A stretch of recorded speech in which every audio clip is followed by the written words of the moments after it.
And fasting is one of those things that if you only read in one section of the scripture, you could get the wrong idea about it. Yeah. And fasting is simply abstinence of food. A biblical fast, when you take a look at it, they're not talking about, relationships or, games or different things like that. Obviously, they didn't have social media, but people are saying, I'm doing a social media fast. It's a fast. Yes, you're abstaining from something. But biblically, we see that mainly what they did was they abstained from food. Some abstain from water as well. Now, I don't suggest that. The reason why is because health-wise in the natural, you cannot go more than 3 days without water.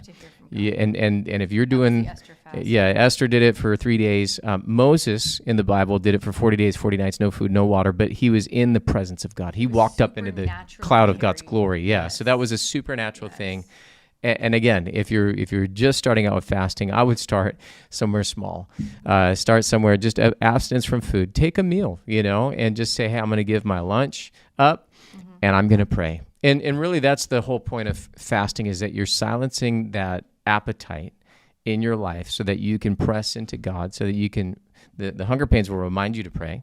And when you pray, that you can silence those appetites so that you can hear clearly the voice of God. I remember one year I didn't know that I was going to get a cancer diagnosis, a breast cancer diagnosis, but I went in for a normal mammogram, never done one before. I was like, I can't believe I'm this old. This is what they're telling me I need to do. And I went in, and it turned into the day of like crazy, chaotic hell.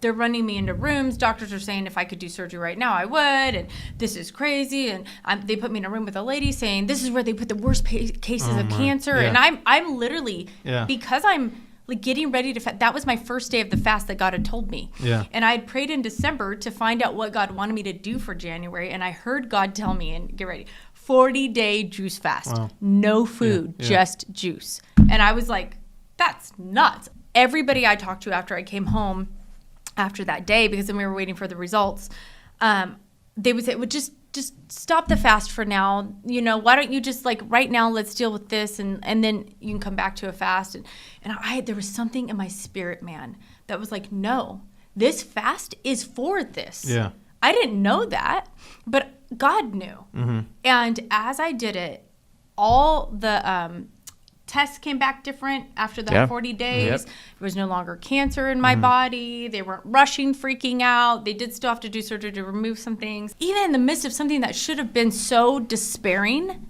there was so much faith that was released. And I know that it was because I was obedient to the fast that God had asked me to do. I would not tell everybody to do that.